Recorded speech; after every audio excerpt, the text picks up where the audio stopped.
Hello, good evening, नमस्कार साथियों।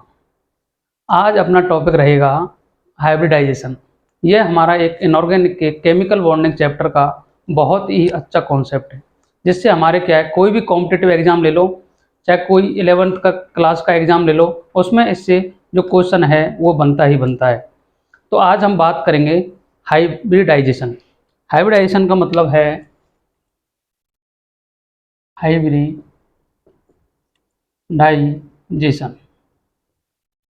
इसको बोलते हैं संकरण। संकरण का मतलब होता है mixing of orbital in a atom, अर्थात एक ही एटम में उपस्थित जो विभिन्न प्रकार के ऑर्बिटल्स होते हैं, उनमें क्या होता है, मिक्सिंग होती है और उनकी जो एनर्जी है वो रिडिस्ट्रीब्यूट होकर के वो एक समान ऊर्जा के कक्षकों का फॉर्मेशन करते हैं, जिन्हें हम हाइब्रिड ऑर्बिटल कहते हैं। और जो ये प्रोसेस चलता है इसको बोलते हैं हाइब्रिडाइजेशन। अब इस प्रक्रिया को हम एक आसानी से समझने के लिए, अगर हमें हाइब्रिडाइजेशन समझना है तो हम लेते हैं लड्डुओं का उदाहरण। जैसे आपके पास में एक है बूंदी का लड्डू, एक है मोतीचूर का लड्डू और विभिन्न टाइप के बेसन का लड्डू। इस प्रकार के 3-4 तरीके के लड्डू हैं। अगर उनको हम अलग अलग खाते हैं तो उनके क्या होगा कि अलग अलग स्वाद होने का हमें एहसास होगा। ऐसे ही अब हम ऐसा करें कि उनको एक कंटेनर लें या कोई पात्र लें, उसमें उनको हम मिला दें। उसके बाद में अब लड्डू की आकृति समान है, अर्थात ऑर्बिटल की एनर्जी समान है, तो अब उनको मिला लें सभी लड्डुओं को। तो हम जब देखते हैं तो एक लड्डू में हमारे लिए एक तो मोतीचूर लड्डू, बेसन लड्डू, सभी के गुण दिखाई देंगे, अर्थात जो हमें लड्डू प्राप्त होंगे वो सब एक ही प्रकार के प्राप्त होंगे। तो इससे हम हाइब्रिडाइजेशन को भी समझ सकते हैं।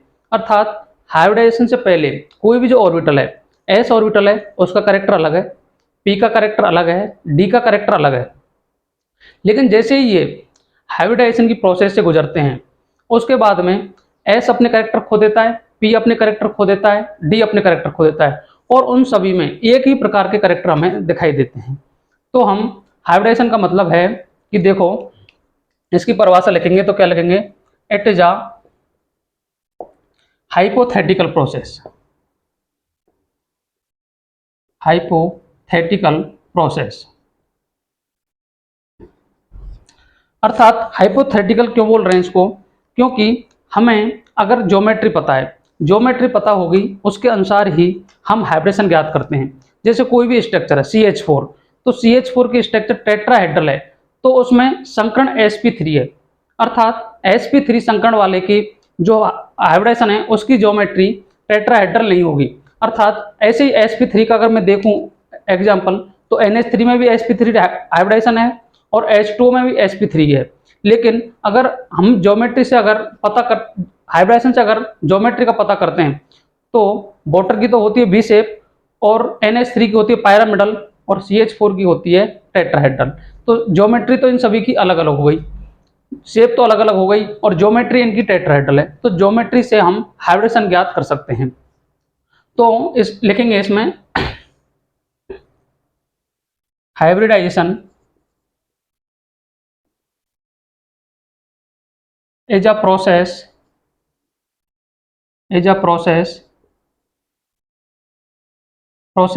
mixing of orbital in a atom and redistribute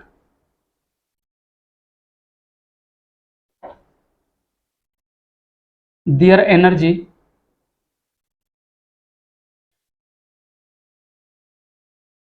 and form new hybrid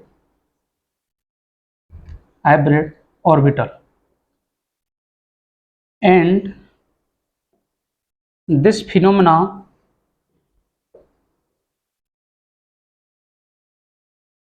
is called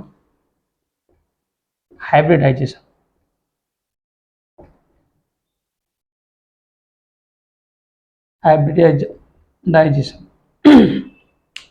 अर्थात अगर एक ही एटम के लगभग समान ऊर्जा के कक्षक हों, एक ही एटम में अगर लगभग समान ऊर्जा के अगर ऑर्बिटल हैं, उनमें अगर एनर्जी का रिडिस्ट्रीब्यूशन हो जाए और वो अगर नए ऑर्बिटल का फॉर्मेशन कर लें, तो इस प्रक्रिया जो प्राप्त होंगे कक्षक, उन्हें तो बोलेंगे हम संकर कक्षक, और इस जो प्रक्रिया होगी इसको बोलते हैं हम संकरण।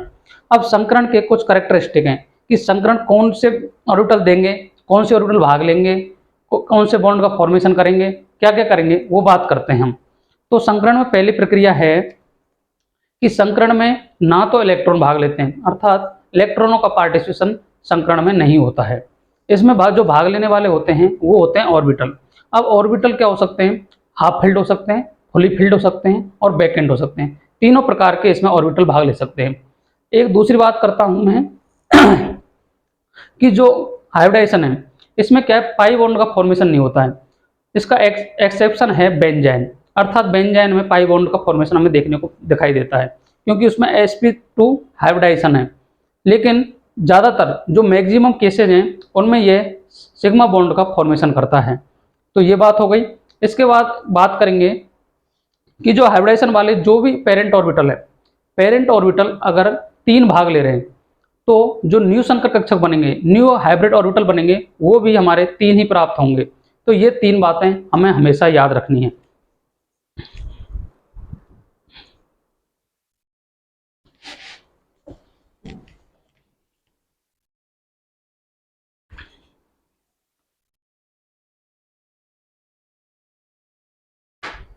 देखेंगे कि इसमें इन हाइब्रिडाइजेशन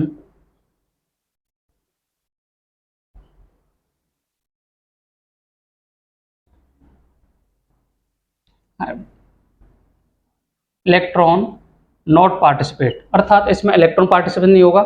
इसमें भाग लेंगे, जो पार्टिसिपेशन होगा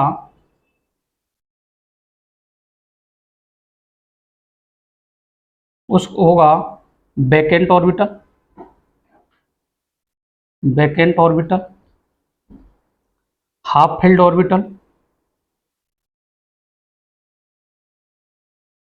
orbital and fully filled orbital, fully filled orbital.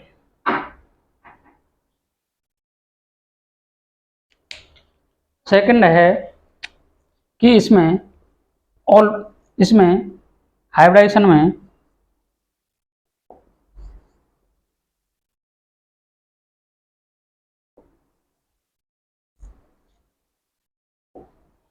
Sigma bond का फॉर्मेशन होता है, सिग्मा बॉन्ड फॉर्मेशन होता है।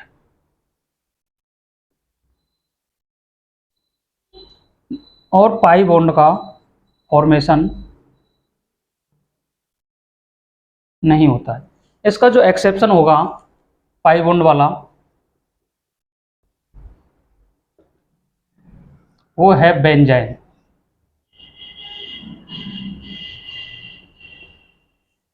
अर्थात बेंजाइन में हमें ये जो कार्बन है ये sp2 हाइब्रिडाइज है, परंतु इसमें पाई बॉन्ड का फॉर्मेशन हो रहा है, ये हमें याद रखना है। इसके बाद जो थर्ड नंबर का पार्ट है वो रहेगा अपना कि इसमें जो पेरेंट जो ऑर्बिटल का फॉर्मेशन होगा वो पेरेंट ऑर्बिटल के समान ही होगा।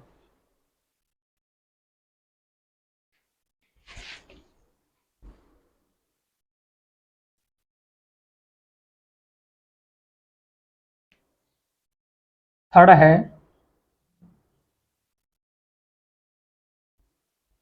ऑर्बिटल का फॉर्मेशन पेरेंट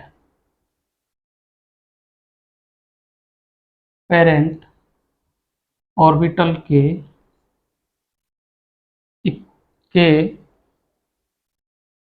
इक्वल ही होगा,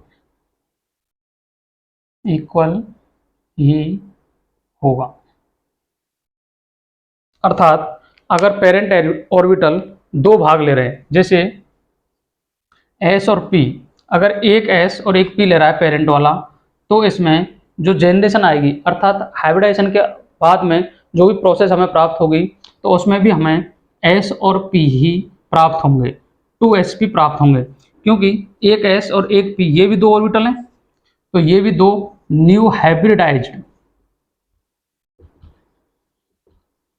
ऑर्बिटल प्राप्त होंगे। ठीक है, अब मैं बात कर लेता हूं टाइप ऑफ संकरण की। संकरण कितने प्रकार का होता है? तो देखो, संकरण में क्या होगा, इसको समझने के लिए संकरण क्या है कि इसमें अगर एक S और एक P अगर भाग लेता है तो उसमें sp हाइब्रिडाइजेशन होगा, और sp हाइब्रिडाइजेशन होगा तो उसकी जो शेप है वो लीनियर होगी और उसका जो बॉन्ड एंगल है वो 180 डिग्री होगा। तो हम पहले लिखेंगे, पहले हम बात करते हैं formula of hybridization. Formula of hybridization, इसके लिए फॉर्मूला है 1/2 B plus M minus cation plus anion. इस फॉर्मूले से हम आसानी से हाइब्रिडाइजेशन ज्ञात कर सकते हैं। तो देखो, B का मतलब है balance electron of central atom, central atom. M का अर्थ है monovalent, monovalent attached atom with central atom. अर्थात जो सिंगल बॉन्डेड मॉलिक्यूल हैं वो सेंट्रल एटम से जो जुड़े हुए हैं उनको हम काउंट करेंगे। माइनस कैटा, सी का मतलब है कैटायन, अर्थात अगर हमें मॉलिक्यूल पर प्लस चार्ज दिखे तो हम उसे नेगेटिव कर देते हैं। और थर्ड है ए का मतलब है एनायन, एनायन को करते हैं प्लस। अब मैं आपको समझाता हूँ इसको एक एग्जाम्पल से। ये फॉर्मूला हो गया, फॉर्मूले को कैसे याद करेंगे, 1/2 into B plus M plus minus charge. अर्थात अगर कैटायन दे रखा है तो माइनस कर देंगे और अगर एनायन दे रखा है तो उसको प्लस कर लेंगे। तो इसको समझते हैं अब हम एक एग्जाम्पल से।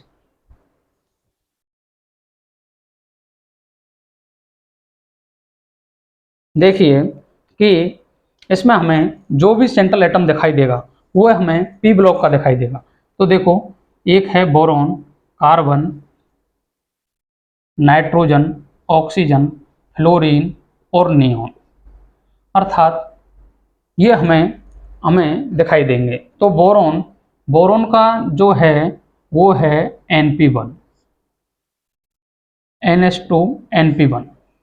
इसका है NH2 Np2।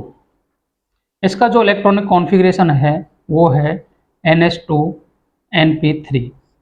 इसका है NH2 Np4। इसका है NH2 Np5 और इसका है NH2 Np6। ये इनका इलेक्ट्रॉनिक कॉन्फ़िगरेशन है। अब इलेक्ट्रॉनिक कॉन्फ़िगरेशन से क्या करेंगे हम कि जो भी इनका बैलेंस इलेक्ट्रॉन है उसको काउंट करेंगे हम बी के रूप में।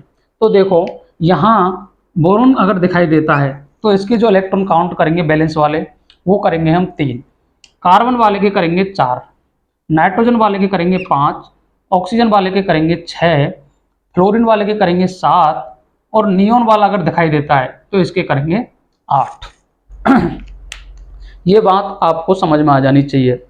अब इसके बाद अगर बोरॉन फैमिली से कोई भी अगर एलिमेंट है नीचे तो उसके 3 काउंट करेंगे, कार्बन के नीचे फैमिली से है उसके 4 करेंगे, नाइट्रोजन फैमिली का है उसके 5 करेंगे और ऑक्सीजन फैमिली का है उसके 6 करेंगे, फ्लोरीन का है उसके 7 करेंगे और अगर नियॉन वाली फैमिली का है तो उसके हम करेंगे 8। अब मैं समझाता हूँ आपको इसको एग्जाम्पल से। तो देखिए, CH4 ले लेते हैं हम, इसका नाम है मीथेन।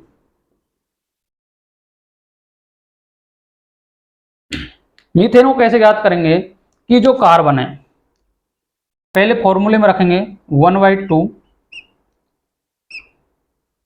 इंटू बी, बी का मतलब है बैलेंस सेल। तो जो कार्बन है इसके बैलेंस सेल में कितने 4 प्लस मोनोवैलेंट, अर्थात जो हाइड्रोजन है ये मोनोवैलेंट है, तो इसके काउंट कितने हैं 4, तो इसके हम काउंट करेंगे 4।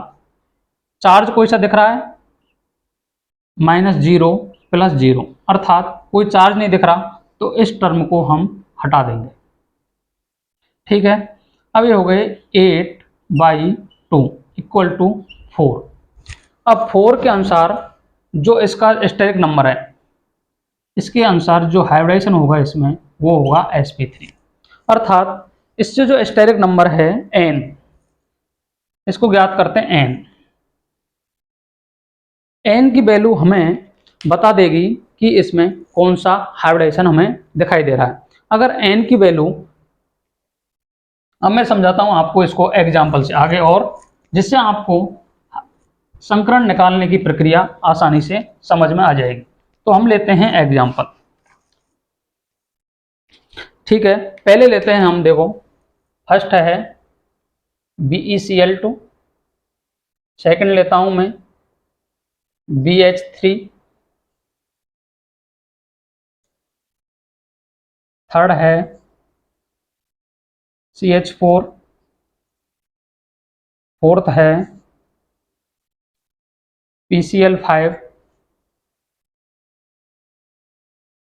फिफ्थ है SF6।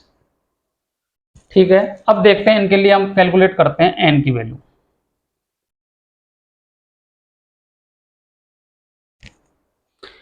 n की वैल्यू कैलकुलेट करने के लिए मैंने आपको फॉर्मूला बताया था, n equal to 1/2 B plus M minus C plus A। इससे हम क्या है कि n का मान ज्ञात कर लेंगे, और n का मान जो भी होगा उससे हम संकरण देख लेंगे कौन सा होगा। अब देखो BeCl2, BH3, CH4, PCl5 और SF6। अब Be का जो इलेक्ट्रॉनिक कॉन्फ़िगरेशन है वो है 1s2 2s2, अर्थात 4 है इसका। तो ये क्या है, सेकंड में है, सेकंड ग्रुप का है, ये एस ब्लॉक का एल्कली अर्थ मेटल है, तो सेकंड ग्रुप का है। तो उसमें क्या करेंगे, देखो n equal to 1/2 plus B का मान कितना है 2 प्लस मोनोवेलेंट कितने हैं 2 माइनस 0 प्लस 0, अर्थात 4/2 इक्वल टू 2 का मतलब हो गया sp, अर्थात n का मान आपको अगर 2 दिखाई देता है तो उस पर जो संकरण होगा वो होगा sp संकरण। इसके बाद में बात करता हूं BH3 की।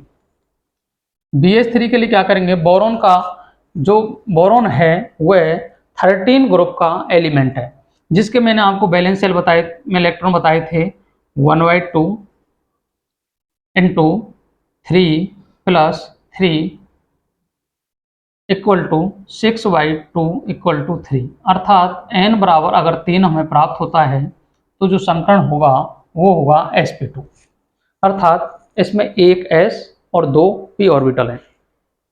इसके बाद करता हूं मैं CH4 की। तो n बराबर, देखो कार्बन है 14 ग्रुप का, तो इसमें हो गए 4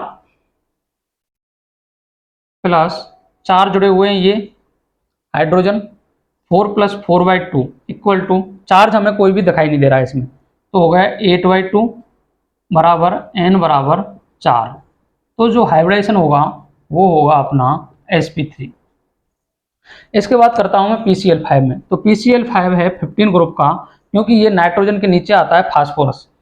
तो देखेंगे 15 का मतलब 5 प्लस 5 इसमें जुड़े हुए हैं क्लोरीन, y2 10/2 का मतलब हो गया 5, n बराबर 5, इसका मतलब हो गया sp3d। इसमें एक s 3 p और एक d पार्टिसिपेशन करता है। इसके बाद मैं बात करता हूं SF6 में।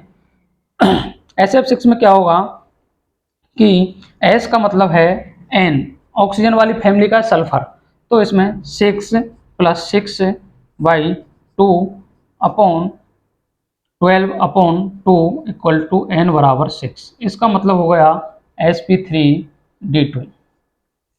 एक एग्जाम्पल और ले लेता हूं मैं, IF7। IF7 का मतलब है, ये है 17 ग्रुप का, फ्लोरीन फैमिली का है, तो n बराबर 7 प्लस 7/2 अर्थात 14/2 इक्वल टू n बराबर 7। तो इसका जो हाइब्रिडाइजेशन है वो है sp3d3। इस प्रकार से हम इस फॉर्मूले से आसानी से ज्ञात कर सकते हैं। अब आपके मन में जो नेक्स्ट क्वेश्चन आ रहा होगा वो आ रहा होगा कि हमें पता कैसे पड़ेगा कि ये मोनोवेलेंट है, ये डाइवेलेंट है, ये ट्राइवेलेंट है। तो उसके लिए मैं आपको जो मोनोवेलेंट एटम है उनको लिखा देता हूं और उनके ही एग्जाम्पल हमारे जो भी एग्जाम है उसमें रिपीट होते रहते हैं। तो हम बात करेंगे नेक्स्ट, वो है मोनोवेलेंट एटम।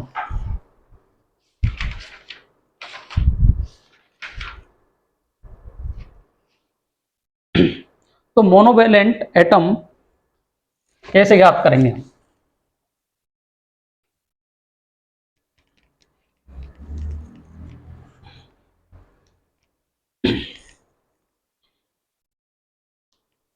जो मोनोवेलेंट एटम हैं उनको हम देखो लिखते हैं, मोनोवेलेंट एटम। मोनोवेलेंट एटम में आते हैं, देखो अपना है फ्लोरीन है, क्लोरीन है, ब्रोमीन है, आयोडीन है, उसके बाद में है NH2 है, Si Me3 है, और हमारे एल्किल ग्रुप, जो भी एल्किल ग्रुप आते हैं वो सब हमारे मोनोवेलेंट हैं। फिर मैं बात करता हूं कि जो बाइवेलेंट है इसमें हम CH3 भी लिख सकते हैं और NH2 हो गया, ये हमारे मोनोवेलेंट एटम हैं। उसके बाद मैं बात करता हूं बाइवेलेंट एटम, जो हमें दिखाई देंगे, एक तो है ऑक्सीजन, एक है सल्फर और CH2 है और NH है। ये हमारे बाइवेलेंट में आते हैं। और जो हमारे ट्राइवेलेंट में आते हैं, ट्राइवेलेंट जो एटम है, ट्राइवेलेंट एटम हैं वो हैं अपने, एक तो नाइट्रोजन है और एक आता है अपना CH। अर्थात आपको दिखाई दे रहा होगा कि मोनोवेलेंट एटम में वो आएंगे, देखो FClBr अर्थात 17 ग्रुप के। अब आपको क्वेश्चन समझ में आ रहा होगा कि 17 ग्रुप ही क्यों रखा, क्योंकि जो 17 ग्रुप है उसको अपना ऑक्टेट कंप्लीट करने के लिए एक इलेक्ट्रॉन की आवश्यकता होती है। अर्थात एक बॉन्ड का अगर वो फॉर्मेशन कर ले तो उसका ऑक्टेट कंप्लीट हो जाता है। उसी प्रकार CH3 में एक बॉन्ड की एक इलेक्ट्रॉन की आवश्यकता होती है, NH2 में भी एक की होती है, NH3 हो जाता है वो, SiMe3 में भी होता है यही। और एल्किल ग्रुप में अपने CH3 आ गया, CH3 आ गया, इथेन आ गया, प्रोपेन आ गया, आदि आदि। उसके बाद बाइवेलेंट, ये हैं 16 ग्रुप के, देखो ऑक्सीजन हो गया, सल्फर हो गया, अर्थात ऑक्सीजन डबल बॉन्ड बनाता है, सल्फर डबल बॉन्ड बनाता है, और CH2 ये भी डबल बॉन्ड बनाता है, क्योंकि यहाँ एक इलेक्ट्रॉन की आवश्यकता है एक बॉन्ड फॉर्मेशन के लिए CH3 में, और यहाँ दो बॉन्ड की है। यहाँ NH2 में एक बॉन्ड की फॉर्मेशन के लिए आवश्यकता है, NH3 को प्राप्त करने के लिए यहाँ दो बॉन्ड की आवश्यकता है, अर्थात दो इलेक्ट्रॉन की आवश्यकता है कि दो इलेक्ट्रॉन अगर कोई सामने वाला उसको दे दे तो ये इलेक्ट्रॉनों का सहभाजन करके अपने बॉन्ड फॉर्मेशन कर लेगा। उसी प्रकार यहाँ नाइट्रोजन है, ये ट्रिपल बॉन्ड का फॉर्मेशन करता है, और CH ये भी अपने ट्राइवेलेंट होते हैं। अब देखो जो हमारे हाइब्रिडाइजेशन में जो काम आने वाले हैं, देखो ये आपको कहीं भी दिख जाएं और कैसे भी दिख जाएं, इनको आप यूज नहीं करोगे। अर्थात इनको जो एस्टेरिक नंबर n निकालोगे उसको ज्ञात करने में आप इनका काम नहीं लेंगे। ठीक है, हमारे जो काम आने वाले हैं वो आएंगे ये, अर्थात इनको हम काम में लेते हैं। अब मैं बात करता हूं नेक्स्ट कि हाइब्रिडाइजेशन कितने प्रकार का होता है और किस प्रकार से होते हैं, इसमें ऑर्बिटल कैसे बनते हैं। तो पहले हम बनाएंगे एक सारणी, उसके बाद में एक एक जो हाइब्रिडाइजेशन है उसको हम डिस्क्राइब करते चलेंगे और समझते चलेंगे।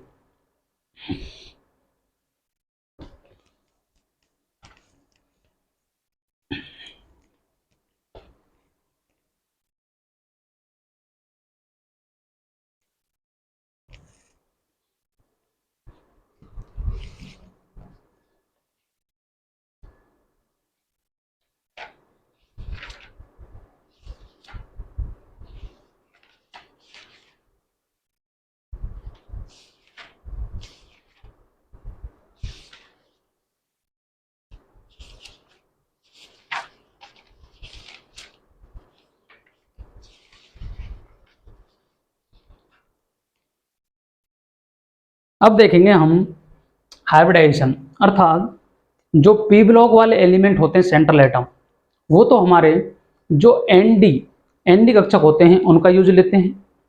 अर्थात एक तो होते हैं एनडी और एक होते हैं N-1D।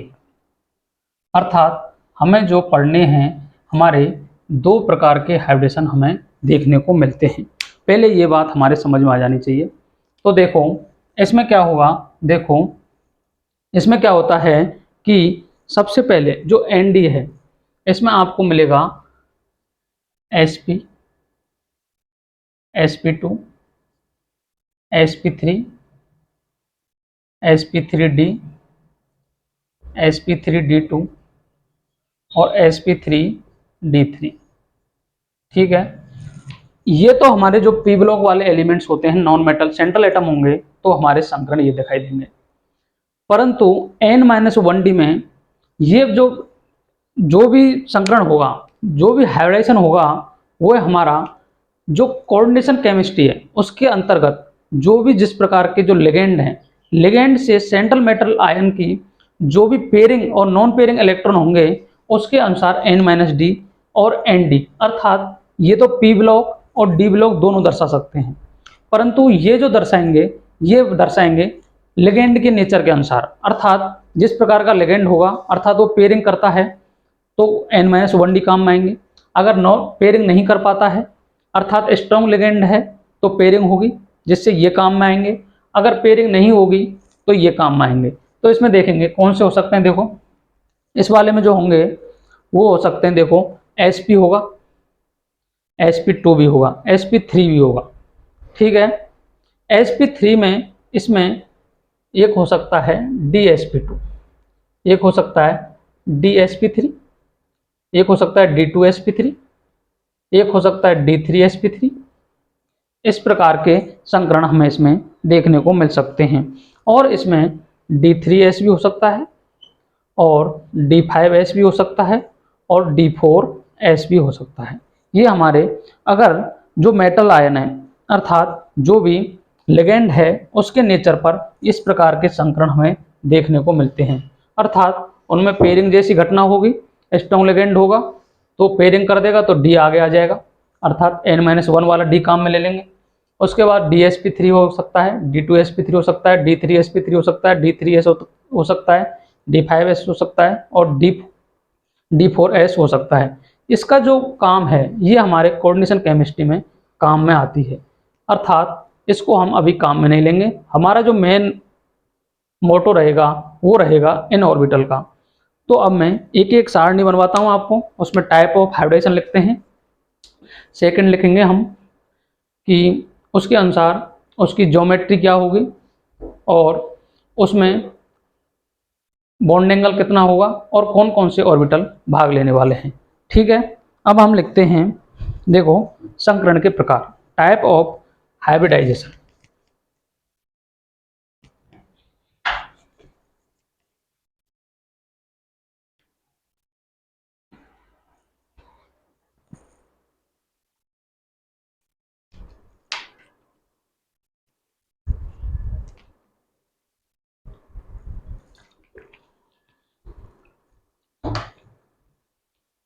अब अपना रहेगा टाइप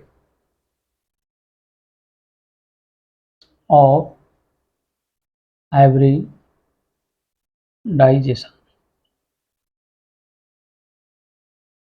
ठीक है, इसमें पहला है sp।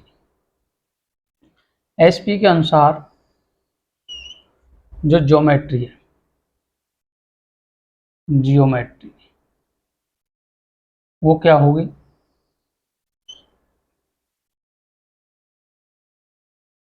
इसके बाद हम बात करेंगे ऑर्बिटल कौन कौन से भाग ले रहे हैं, ऑर्बिटल। ठीक है, उसके फिर बात करते हैं हम बॉन्ड एंगल और लास्ट रहेगा अपना एग्जाम्पल। अब देखो sp हाइब्रिडाइजेशन है इसकी जो ज्योमेट्री है वो होगी लीनियर, और इसमें जो भाग लेने वाले जो ऑर्बिटल होंगे, एक तो होगा s और एक होगा pz। कौन सा होगा? pz। और बॉन्ड एंगल इसमें 180 डिग्री दिखाई देगा। और जो इसके एग्जाम्पल हैं वो है BeCl2, BeF2, BeBr2, ETC। और भी हो सकते हैं, लेकिन अभी हम 3 एग्जाम्पल से अपना काम हो जाएगा।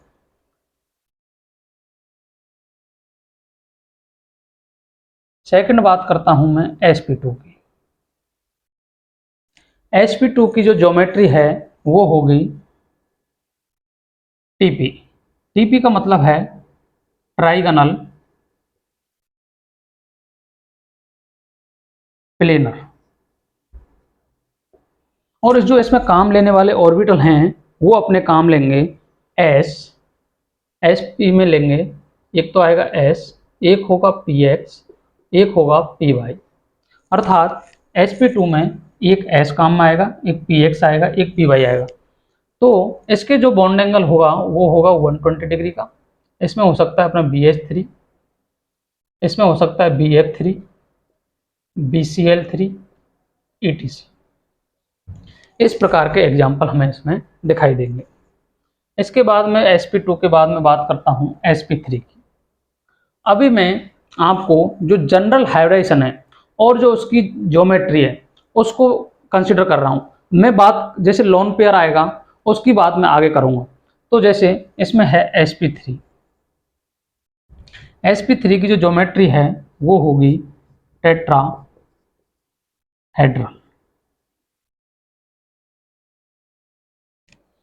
इसमें आएंगे, काम आएंगे s, एक होगा px, एक होगा py और एक होगा pz। और जो इसका बॉन्ड एंगल होगा वो होगा 109 डिग्री और 28 मिनट। ठीक है। इसमें जो एग्जाम्पल आएंगे अपने CH4 है, CF4 है, CCl4 है, ETC। अर्थात इसमें जो बॉन्ड एंगल होगा वो होगा अपना 109 28 मिनट का। इसके बाद मैं बात करता हूँ sp3d। फोर्थ आएगा अपना वो है sp3d। अब जो sp3d है इसकी जो होती है, इसकी होती है pentagonal by pyramidal.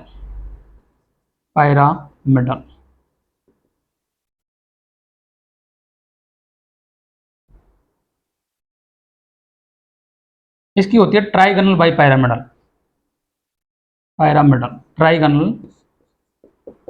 Trigonal by pyramidal. अर्थात इसकी जो स्ट्रक्चर होगी वो होगी टीबीपी। टीबीपी में काम आएंगे, एक तो होता है इसमें sp2 प्लस p pd संकरण। अब जो sp2 है, sp2 में क्या होगा कि जो ये है इसमें s px plus py, p में होगा pz प्लस dz स्क्वायर। अर्थात ये जो pd है ये दो प्रकार का होगा, एक तो होगा sp2 प्लस pd में होगा pz और dz स्क्वायर। अब इसके जो बॉन्ड एंगल हैं वो है दो तो 90 डिग्री के होते हैं, जो pd वाले होते हैं 90 डिग्री का होता है एक तो, और 360 में से 180 तो गया, 180 में भाग 3 का दे लेंगे 60। अर्थात कुछ जो बॉन्ड एंगल होते हैं वो हमारे 60 के दिखाई देते हैं इसमें, 90 और 60 के।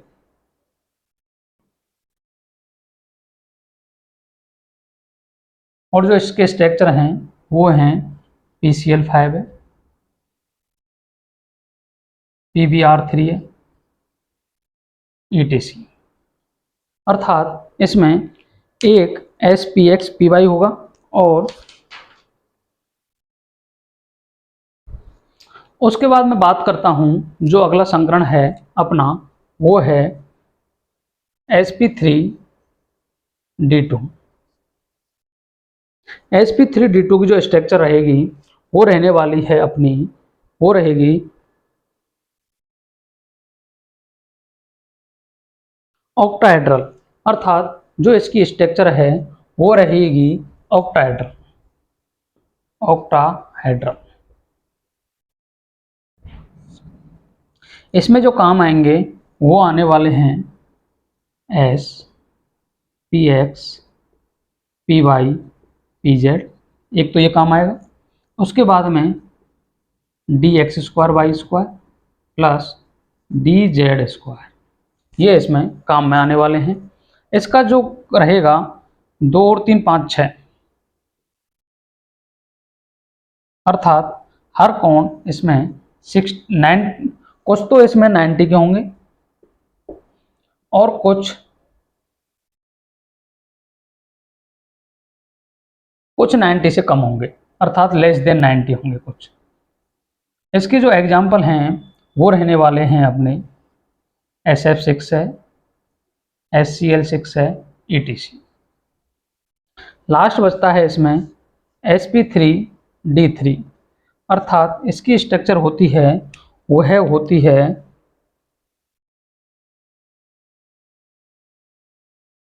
Pentagonal, pentagonal by pyramidal, PBP, अर्थात यहाँ जो काम आएंगे वो आएंगे S, PX, PY, PZ plus DXY, DYZ plus DZX, और जो इसके स्ट्रक्चर हैं वो है IF7 ETC। अर्थात इसमें क्या करेंगे कि जो भी बॉन्ड एंगल है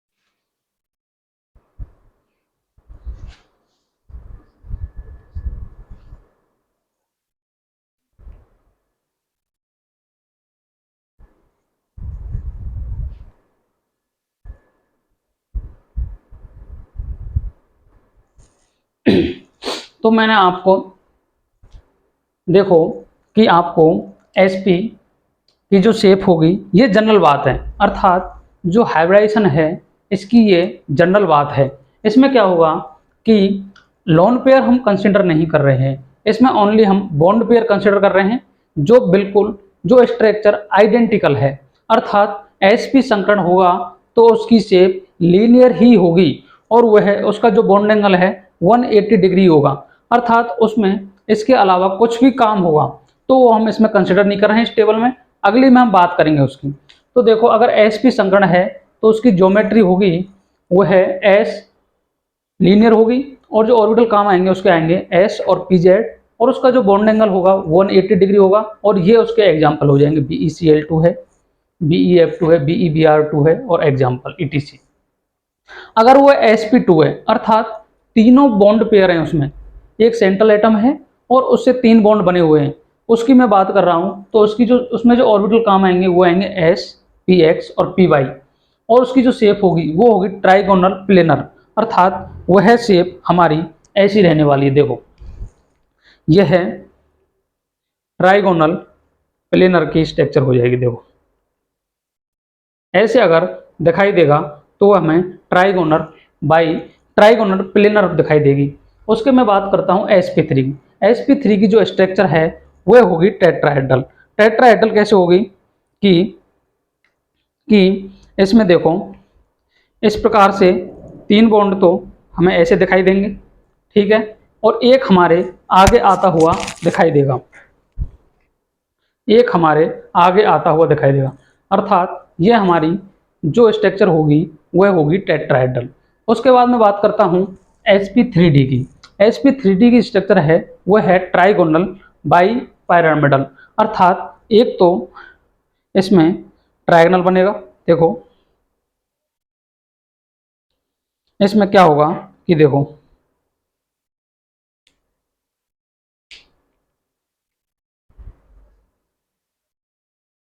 एक तो हमें ट्रायंगल दिखाई देगा ऐसे, ठीक है, 120 डिग्री पे, और इस पर दो हमारे, एक तो नीचे और एक ऊपर, इस प्रकार से हमें इस पर टीवीपी स्ट्रक्चर दिखाई देगी।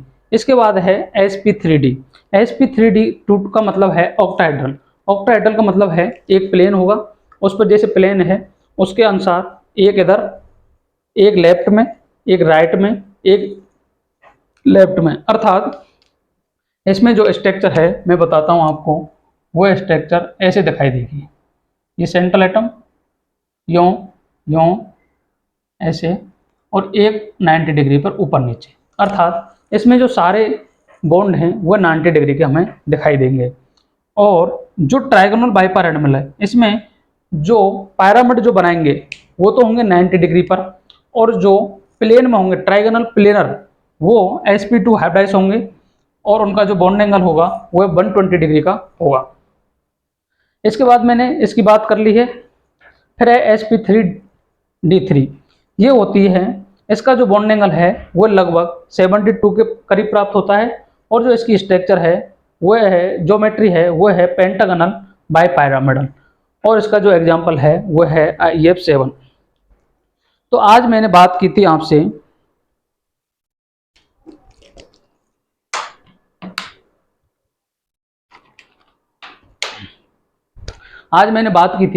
कि संकरण क्या होता है। तो संकरण एक मिक्सिंग है ऑर्बिटल्स की, जो अपनी एक ही एटम में होती है और रीडिस्ट्रीब्यूट एनर्जी को करके वो नए ऑर्बिटल बनाते हैं, जिससे क्या होता है कि उनकी जो जो कक्षक बनते हैं वो होते हैं संकर कक्षक, अर्थात हाइब्रिड ऑर्बिटल, और इस जो प्रक्रिया फिनोमेना होती है इसको बोलते हैं हाइब्रिडाइजेशन। उसके बाद मैंने आपको